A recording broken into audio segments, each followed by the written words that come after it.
Last year, my company's did over $250 million in aggregate revenue. I've been in business for over a decade and a half. In this video, I'll show you how we use AI to make our business better, cheaper, faster, and less risky for our customers. I'll also walk you through some real examples of every department. Number one, how do we actually make the business better? So if we think about each of the functions of the business, you're going to be turning raw attention into some sort of profit, right? Like if we look at business as though it's a manufacturing belt. And the first, I think, misconception that people have around implementing AI into their business is they think they must become an AI business, which is not true at all. And so the easiest analogy I can give is the internet, right? So almost every business is on the internet. You don't have to be an internet business. You just use the internet as one of the many tools that you use to deliver whatever it is that you sell. And so I think the first mistake that I'm seeing businesses make is assuming that either they have to become tech companies. Now, there's a component of being tech forward, but like, are you tech forward for having a web page? Not anymore, but you used to be. And the people who got there first got disproportionate returns. The second kind of big thing that is being a mistake is assuming that like one of the tech nerds is going to do it for you. Now, one of the big advantages I think that I've had that's led to some disproportionate outcomes for me has been what I'll consider cloud to dirt knowledge. So like vertical integration of knowledge. So being able to do the high level strategy, being able to handle the people stuff, communication, marketing, all the way down to the granularity of like, how do we connect this API to this other API? And the reason I think that cloud to dirt understanding of all systems within the business is valuable is because you're the only one who's going to understand what is possible. So even if you have some tech nerd, right, who's next to you, you would then ask them, well, what is possible? And they're going to answer within their limited context of business. And so if you know your business better than them, which you should if you're the owner, then you can see how different pieces, if applied together, would be really valuable. They won't see that inherent value. And so they're going to default to things that they've seen before, that people have done, which largely will be what I would consider commoditized automations, right? And so where you get the true alpha or the true kind of big improvements in the business are going to come from your business acumen getting overlaid on top of technical acumen. Now, you probably don't consider yourself to be a tech person. I certainly don't. In fact, I would say that and I don't even like saying it, but I largely dislike technology. But I see it as a necessary evil, being, emphasis on the necessary part, which is that you've got to get good at this shit. So I'm gonna give you a couple things that you can do, and then I'll give you some examples of stuff we've done. But things that you can do today, right now, is there's a zillion videos on YouTube on how to automate a specific thing or task within a business. They exist. You can find them on your own time. What I would encourage you to do is take the link, take the transcript, and then say, hey, I want help building this thing, and then plug that into whatever AI you want, and then follow the directions. And when you get stuck, take a screenshot of the page and say, what do I do now? And put it in the chat. And do that over and over and over again. So from a marketing perspective, we have an AI SDR right now who's matching our human team. Okay. Now, one of the big mess ups though is that business owners will install a half-built function of AI into their business, compare it to something that's been optimized over the last 6 years or 10 years or 20 years, and say, see, it doesn't work as well. John Henry wins again, right? For those of you who don't know that, well, you were born probably after 2000. Anyways, so the idea here is you have to do an apples to apples comparison, which is how long did you work on training and putting all the SOPs together? Okay, great. Well, then you have to apply that same methodology to the AI. So let me give you a different example of this.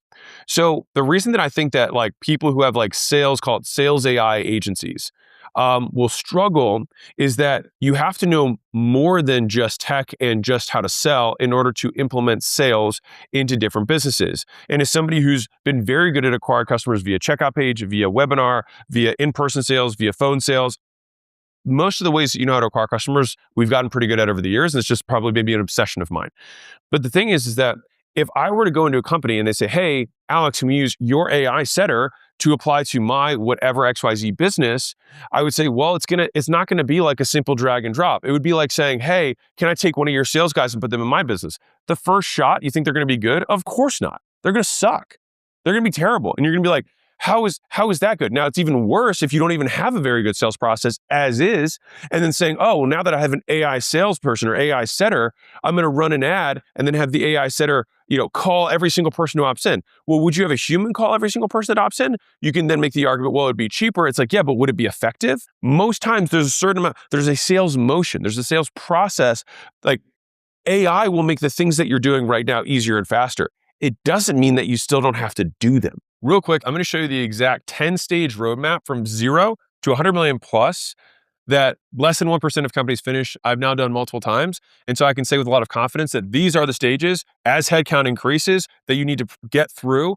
And I broke each of these down by 8 different functions of the business, what the constraint feels like what are the symptoms of it when you're going through it, and then what steps we actually took to graduate. And we've done this across software, physical products, service businesses, brick and mortar, all of this, and it works. And it's my gift to you. It's absolutely free. And so the link's in the description, but you just go acquisition.com/roadmap, just enter your info and it'll spit it right back to you, all free. So humans aren't going to change. Our ability to be persuaded, the things that we find interesting and important, those aren't going to change. The psychology of humans is largely going to remain unchanged. And so whatever you do in order to persuade people will still have to happen. It's not that all of a sudden all the rules of persuasion are broken. And to the same degree, if your business now starts using AI, I wouldn't advertise that you're using AI. No one cares. They just care that they get their stuff faster, that they get it cheaper, that they make it better, and that it's risk-free. And so let's just hit those ones really quickly. So from a risk-free perspective, how can AI reduce the risk in a business? Now, on a global level, right?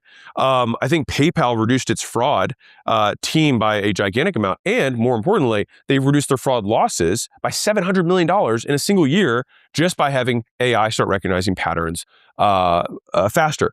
Now, to the same degree, on a human savings level, JP Morgan had Coin, which was their kind of their AI engine for, I think, credit agreements, something like that. But it basically saved 350,000 lawyer hours, right? Which they were able to just basically do 12,000 credit agreements in seconds rather than having these lawyers review them over and over again. That is another use case. Now, some of these seem like these big global companies, but you're like, how the hell am I going to do this in my smaller business? Well, Klarna replaced 700 customer service agents with AI and saved $40 million in a year. For us, when we did our book launch, this is before people were talking about agents as much.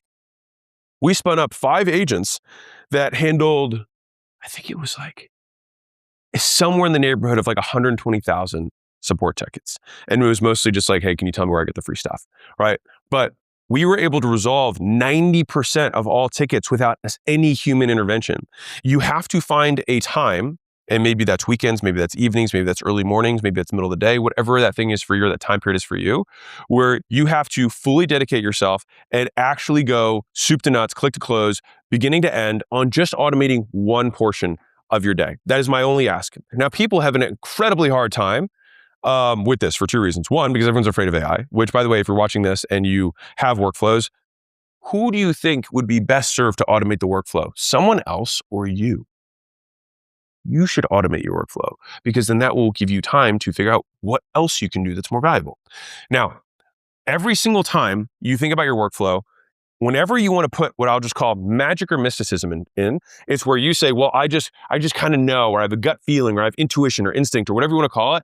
I just want you to think pattern recognition, because that takes all of this magic away from it, because you are an organism that has been exposed to different stimuli, and then you had reinforcement cycles that occurred where you realize that this, when we say, oh, I think that looks cool, it's because we've seen things that look similar to that. We generalize this pattern and then describe it as cool.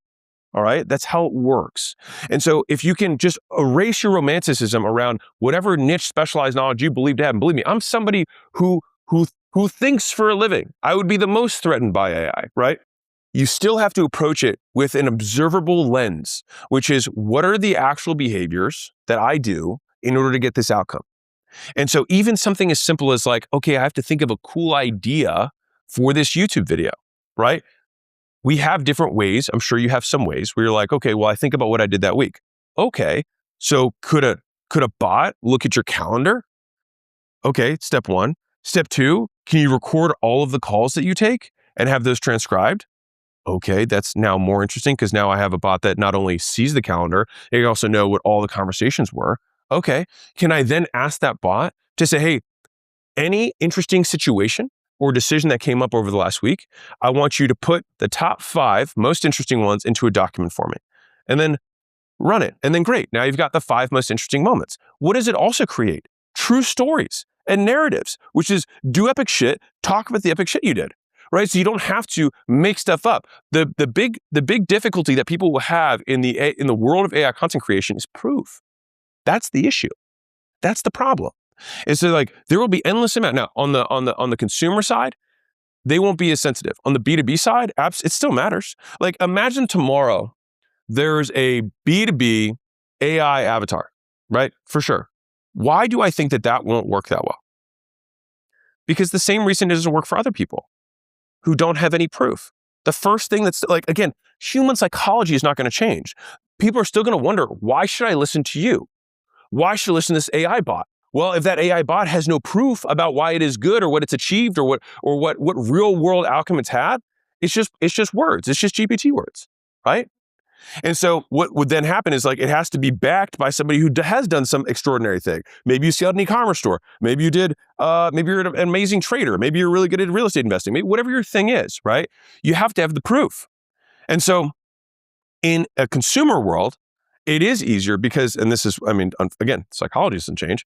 If you have a beautiful AI avatar talking about skincare, people are going to see the beautiful AI avatar, and then the way the avatar looks gives proof to the thing. Now, we can be clear that obviously it's just purely pixels and generated, but I think that the human psychology part, I don't think that's going to matter, right? But on the B2B side, I still think it will. And so I use all these examples to say, and hopefully drive home a single point, which is that the internet is here. It's just, 25, 30 years later, and it's AI. And your business doesn't have to become an AI business, but you do need to use AI in your business. You don't need to advertise that you use AI, just like I don't advertise that I use the internet, right? I just use it, just like you do. And so we use the tools to get the outcomes. We don't advertise the tools we use. I don't talk about my CRM. I don't talk about, what call service we have or what specific training I'm doing for a specific rep. Probably not. I don't talk about that because no one cares. They just care about the outcome. And whether I'm good at it is whether they buy again. And that will come down to your skill.